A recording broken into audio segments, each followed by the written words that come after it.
concepts, not to make it into some new belief. The truth is not in the words. That's what he's saying. The truth, the words only point to the truth. And the truth is only to be found within you, beyond the realm of mind or of thinking or of concepts. So that's just a little, very important, those first two lines. The Tao that can be told is not the eternal Tao. Okay, and now let me tell you about it. Because the Tao is in you, and the only place where you can discover it is in you. And so the book shows the way to discover who you are beyond who you thought you are, beyond whatever your mind is telling you who you are.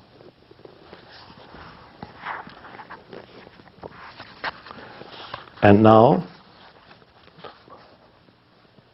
the closest he comes to defining the Tao, which cannot be defined, I'm just saying the closest he comes to defining it is in these little lines, which I'll read to you now. And again, you need to listen to that,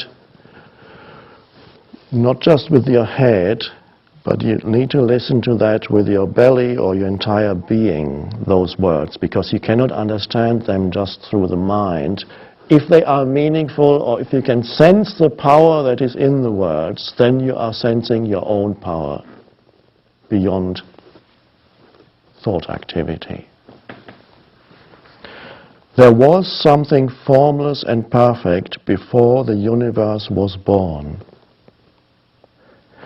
It is serene, empty, solitary, unchanging, infinite, eternally present. It is the mother of the universe. For lack of a better name, I call it the Tao.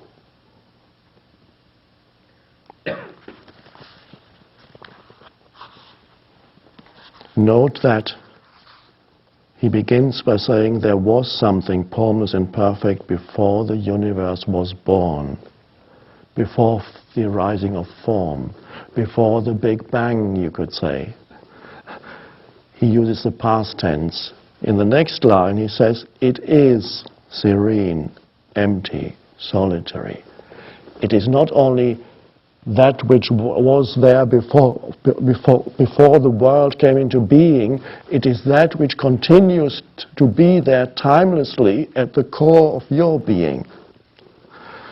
That which was there before the Big Bang is still present in you, the unmanifested one life, one consciousness, without which you are nothing. It is the essence of who you are.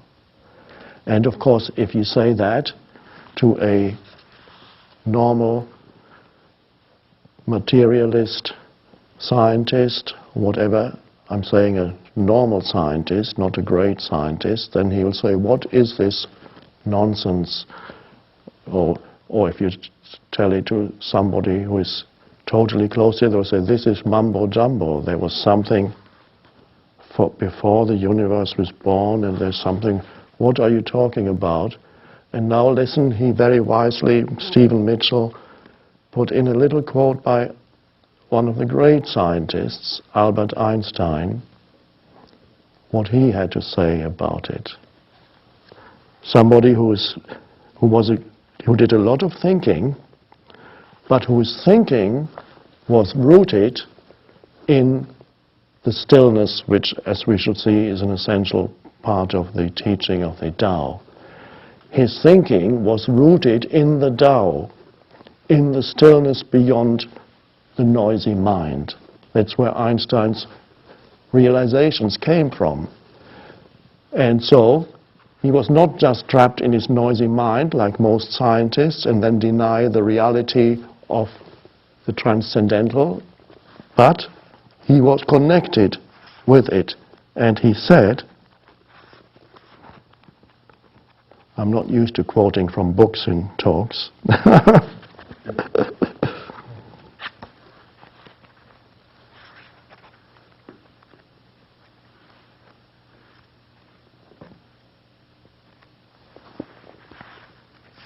Here's Einstein talking.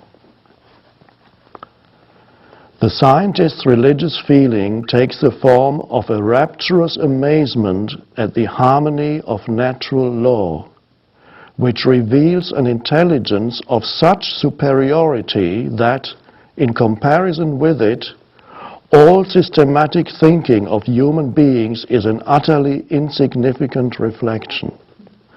This feeling is the guiding principle of my life and work.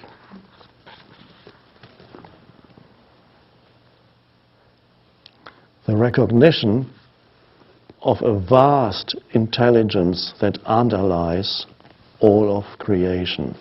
Instead of saying, what, something more intelligent than me? That can't be, that's mumbo-jumbo. But something that I can't understand, I can't categorize, what mumbo-jumbo is that?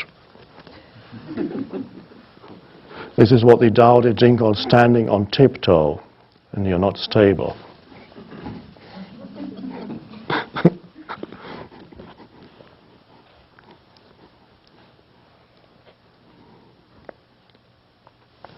It's in the flower.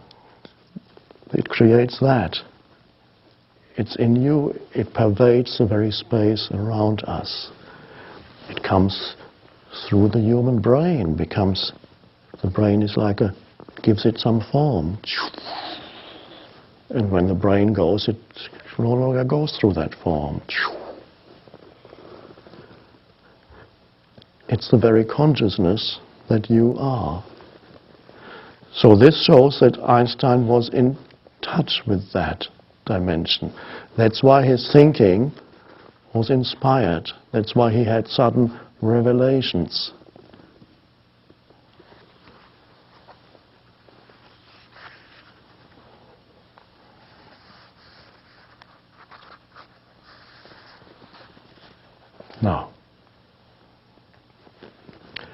Now we come to the first, slightly longer, just a few lines, never more than a few lines at a time. How to live, to be in touch with that.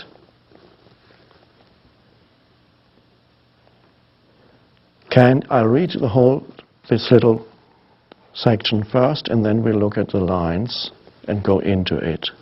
Not with the intellectual mind, but sensing our way into it. Can you coax your mind from its wandering and keep to the original oneness? Can you let your body become supple as a newborn child's? Can you cleanse your inner vision until you see nothing but the light?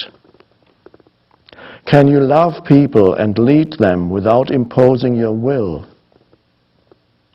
Can you deal with the most vital matters by letting events take their course?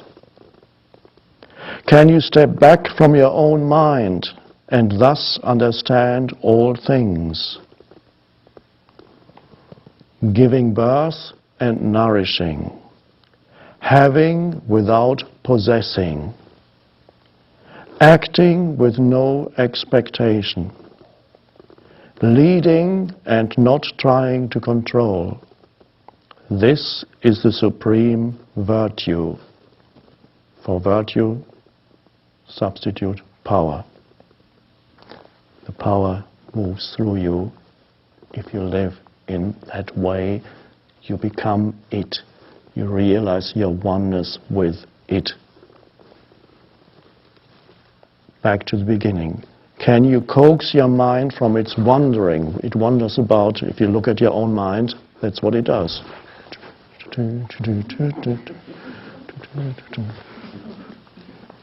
It goes from one thing to another. One thought leads to another thought and goes on and on. Sometimes I call it the voice in the head. Can you coax your mind from its wandering and keep to the original oneness? In other words, is it possible for you to sit still for a moment and don't give attention to every thought that says, follow me, I'll show you the way.